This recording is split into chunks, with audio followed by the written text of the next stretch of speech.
we've got Colleen Lloyd-Roberts with us of Brandgarden Mobile Applications, and she and her husband work together. I know them both well, and you seem to work well together. What's your answer to this guy, Colleen? That's our secret.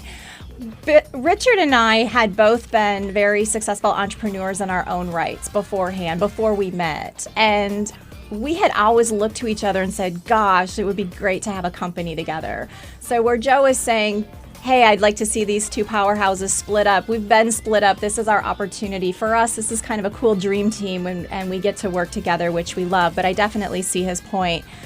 What is really important is we have a thick, solid division line down our company and our division of who does what. And I can hire all my own staff, and he hires all of his own staff and his own people.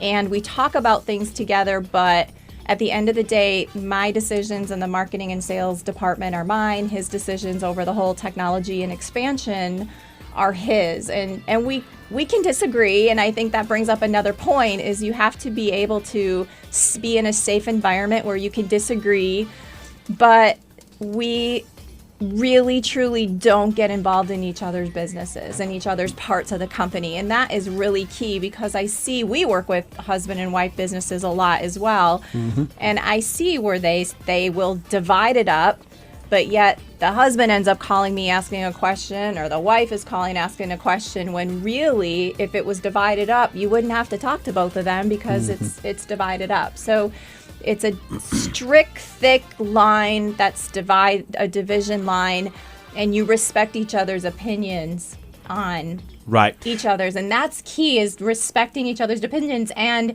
you might make a decision and it might not work, but you don't hold the other person, you don't make them feel bad, you don't hold them responsible. You're not like, oh, you caused us to make this bad decision. You try something, and if it doesn't work, okay, that didn't work, and then you move on. But Yeah. In fact, I asked her to bring Richard on the show, and she said, "Nope, that's not his job."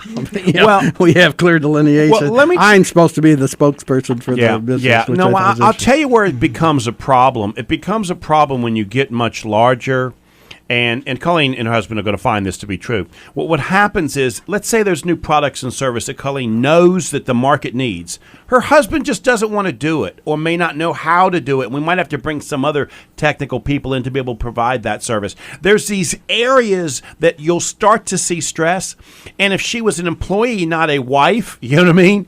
Then you could manage that. And it could be vice versa. He could be saying, Colleen, we've got to move in this direction. The future is X, whatever X is, and you're saying, but that's not really what the clients want, and I can sell 5 of these. I don't want to spend time learning a new technical product to be able to sell that over again. And so if you're not careful, what'll happen is it will slow growth down. You may never know it because you're not looking in that direction, but that's the challenge you run into when it's a husband and wife team. And then you've got these employees afraid to mention that, right?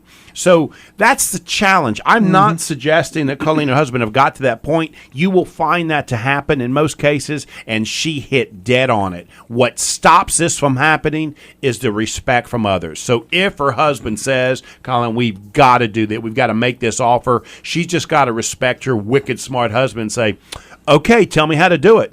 Or he's got to respect her when she says, honey, we need this type of an app. If we don't have it, we're simply going to start losing market share. And he just simply has to say, all right, let me figure out how to do it. And that's not easy to do. So that's the challenge you run into with this. And as long as you can work through that, you'll see the company start to grow. If you can't, what'll happen is you'll see these trends just kind of level off, and you'll be asking yourself, I wonder why I'm not growing anymore. And you may never not know the answer, but people like you and I, Wayne, from the outside would be able to see that. And so that's the challenge. And I'm not saying it happens to everybody. Listen, there are some, few, but there are some very successful businesses where husband and wife teams are phenomenal and do extremely well. Let me give you kind of an example, not to be political, but like a Donald Trump.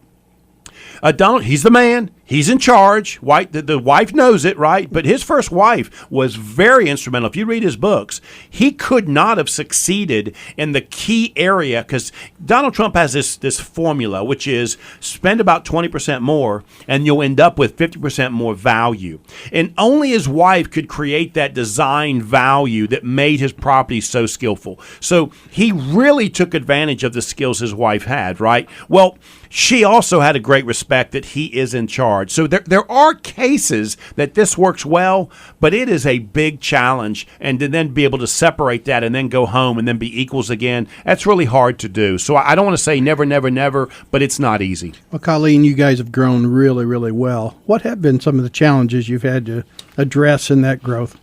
Well, honestly, Joe, I swear to God, you were listening in on a conversation in our house 3 weeks ago, because we had a conversation like that. What we say here in this show is exactly. No, don't say that. Don't say that. Don't make Joe feel like Richard, if you're listening, you're not the only one wicked smart, okay? Let's be clear about that. Oh, you're the other one?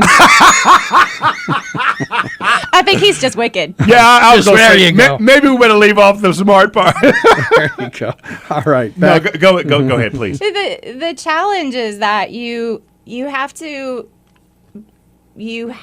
respect each other's decisions, and if somebody says we have to grow, we had to change. My husband and I are both Sandler sales trained, and so I was doing all this networking, and I was doing door-to-door sales and using my Sandler sales to build the foundation. But at one point, I had to step back and say, this is not scalability. We can't grow a company one person. And I have studied online marketing. I've studied social media, and that is not my husband's forte. He's understanding it now, and he's really grasping it because he's wicked smart. Right. But I had to really say, like, we need to stop networking, and I need to just go full bore, 100% online. I'm going to take some classes, really harness the power of online marketing. And then we also started to foray into do-it-yourself mobile apps, because that was an experience that we thought, gosh, we get all these people, we build our own platform, they can start building their own mobile apps. And that was something I was a little sketchy about. But again, you have respect for each other and you say, okay, let's go for it. We have since decided the build your own app is not for us. It doesn't provide the market for us that we really want. We want a higher caliber. We don't want the do-it-yourselfer. We want the person that says, here's my money, do it for me. Yeah, right. So we decided to Well, they want your experience as well. They do want our absolutely. experience. They want wicked smart. They want man. wicked smart. Yeah. And I think that's what the other thing that we bring to the table is that we are entrepreneurs first. We're not a tech company, so we get about growing a business. My husband and I have both built successful businesses, and so we look at an app differently than a typical tech company. And I think also that bringing that experience to the table between my husband and I gives us that added respect for each other, because we already have a proven track record. And so sometimes a husband and wife, they might not have a track record. I've got a brand new client right now, and they purchased a business, and she's been a stay-at-home mom for many years, raising her children, and now she's learning how to run this business with her husband. So I give her kudos, like, well done. We're really trying to educate and help them, because that's what we do. But it's you don't come to the table with, here's my resume, here's what I've already done. And my husband and I do. And so I think that's what makes a difference. And I will say, too, that you're right. There has to be one person that's on top, and it's not a power struggle, because at the end of the day, I love saying this, at the end of the day, the husband might be the head of the family, but the woman is the neck, and the neck can turn the head any way it wants. Well, that was not worth a bell. But no, Yes, it was. I think it's well, because you could replace the wife or the woman with staff and partners all the time. Listen, I tell partners all the time. I met with a group of people that own a bar in the area, and there's some challenges with the bar relationship. There has to be one person. It doesn't mean they know everything. It doesn't mean they can control all the money. But somebody has to be in business.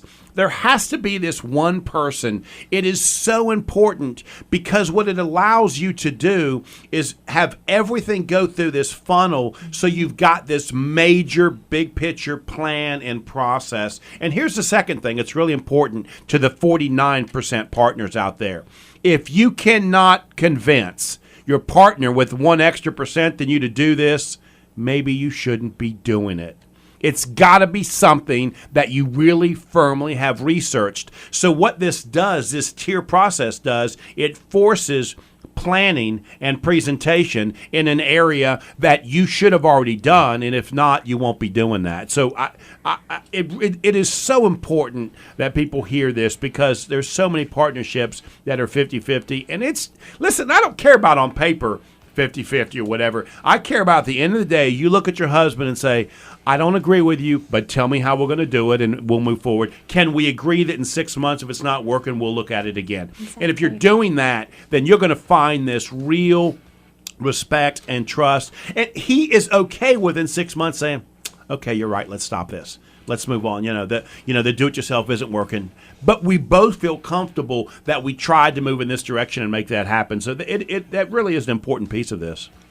Absolutely. Yeah. It's completely important. And it's not a power struggle and it's not an ego thing. You got to have one person who is just completely overall responsible for the company. There's got to be a top tier, a top tier person, and you have to respect each other.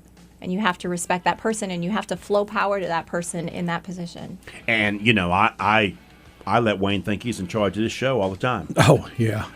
You betcha. Let's take a break, Joe. I'll let the power flow to you. Okay, go on. You want to go ahead and send us to break. Go on. I'm going to put you in charge. Take us to break. I don't want to be in charge. You are.